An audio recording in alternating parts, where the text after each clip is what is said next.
You know that feeling, right? You walk out of a meeting and you think, okay, nobody said anything, but wow, everything was said. Or maybe you've been on a first date, the conversation's flowing, it's great, but the vibe, it's just off.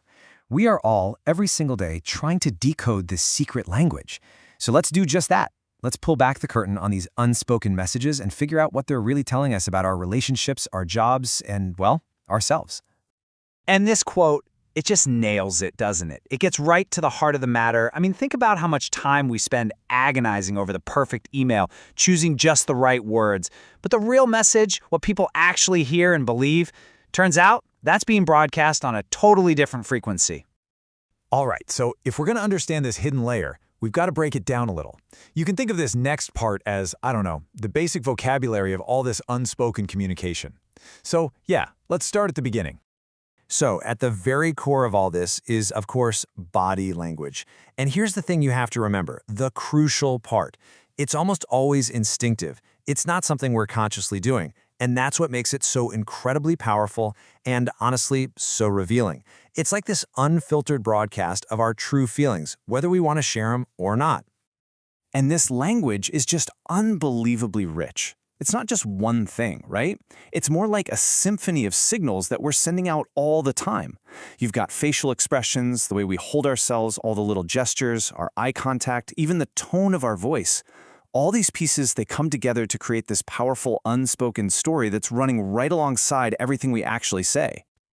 Okay, but this is where it gets, well, tricky. What happens when our words and our body are singing two totally different tunes?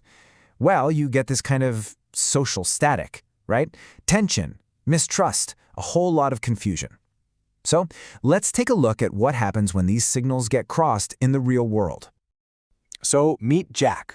In his mind, he's the friendly guy at the office, you know? He genuinely wants to connect with people. But his colleagues, they find him intense, even a little intimidating. So what gives? Where's the disconnect? It's his body language. It's totally betraying him. His eye contact is just a bit too strong, his handshake a little too crushing. And the crazy part is, he has no idea. But these nonverbal signals are putting a very real ceiling on his career.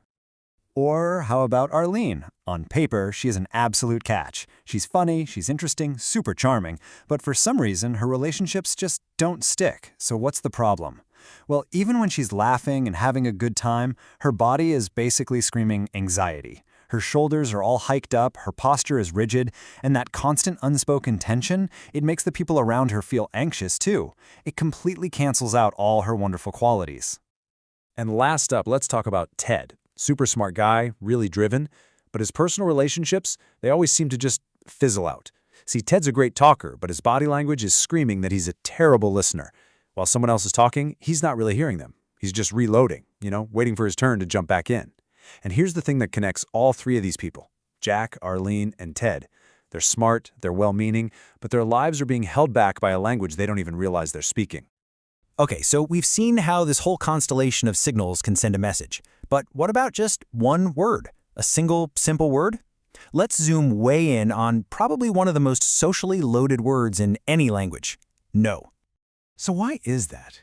Why can a simple no feel so rude? This question actually came out of a really fascinating online discussion where folks were trying to decode these unwritten social rules. And it gets right to the point. Because logically, no is just information. It's just data. But socially, it's like a hand grenade. Here's exactly where the disconnect happens. You say one word, no. But the person hearing it, they're suddenly wrestling with this hurricane of unspoken questions. You've just broken the unwritten rule of social agreement, so their brain immediately goes into overdrive trying to figure out why. And where's the first place it looks? Inward. Wait, is it me? Did I do something wrong? Am I the problem here? And that's why a simple explanation is so critical in social situations. Look, it's not even about whether your excuse is good enough. It's about sending an unspoken signal that says, hey, I value you as a person, even though I have to turn down this one specific request. It's like a conversational cushion that separates the person from the problem.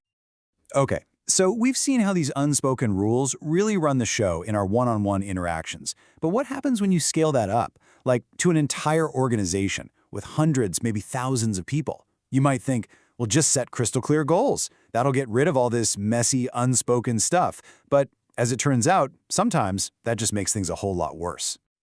It's actually a huge paradox, right at the heart of how we think about management.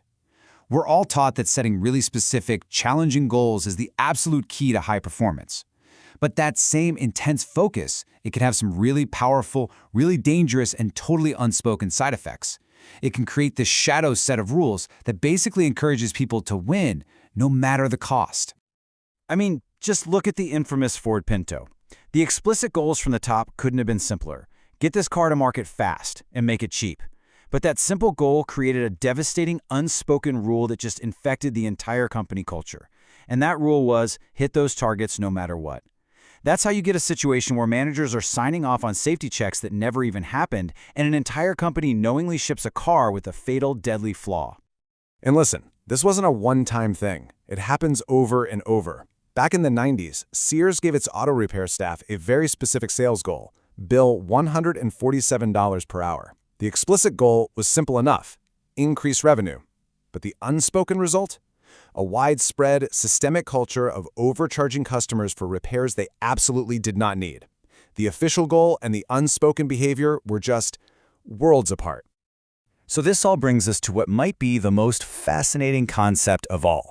We've talked about unspoken messages between individuals and then within big organizations. But now let's look at this kind of invisible group mind that emerges whenever people get together. Researchers have a great name for it: the unsaid known. And you've definitely felt this before. It's that shared understanding that's just floating in the air during a tense reading. It's all the alliances, the hidden tensions, the power dynamics, stuff that everyone in the room can feel, but nobody dares to actually say it. It's the emotional truth of the situation that is just way too risky to put into words. You know, the iceberg metaphor is absolutely perfect here. The official conversation, the meeting agenda, the emails, all that stuff, that's just the tiny little tip you can see above the water. But the real force, the thing that's shaping every single decision, that massive invisible current driving everything, that is the huge bulk of the unsaid known lurking right beneath the surface. And this is where things can get really, really toxic. Because when those unspoken issues are ignored, they don't just go away. No, they fester. They trigger what researchers call a spiral. Distrust starts to grow, the office politics kick in, and pretty soon, the original problem becomes completely undiscussable. The silence feeds the problem, and the problem enforces the silence. It's this vicious feedback loop that can paralyze an entire team. So, okay, we've gone on a whole journey here, from a simple handshake all the way to the complex dynamics of a corporate boardroom. So what's the big takeaway? How do we start to actually see this invisible language that's all around us? Let's recap this whole trip we've been on. First, we started small, with the intimate signals of our own bodies, the language that often tells a much more honest story than our words ever could. Then, we saw how just one simple word like no can be an absolute social landmine. From there, we zoomed out to the corporate world and saw how even the clearest goals can create some seriously toxic unspoken rules. And finally, we looked at how entire groups develop this kind of silent, shared understanding, that unsaid known that operates completely in the shadows. So if there's one thing to take away from all this, it's this: the most powerful messages are often the ones that are never spoken out loud. So I want you to think about the important groups in your own life: your team at work, your family, your circle of friends. What are the unspoken rules there? What is the one thing that everybody is thinking, but absolutely no one is willing to say? Because learning to hear that silence, that might just be one of the most powerful skills you can ever develop.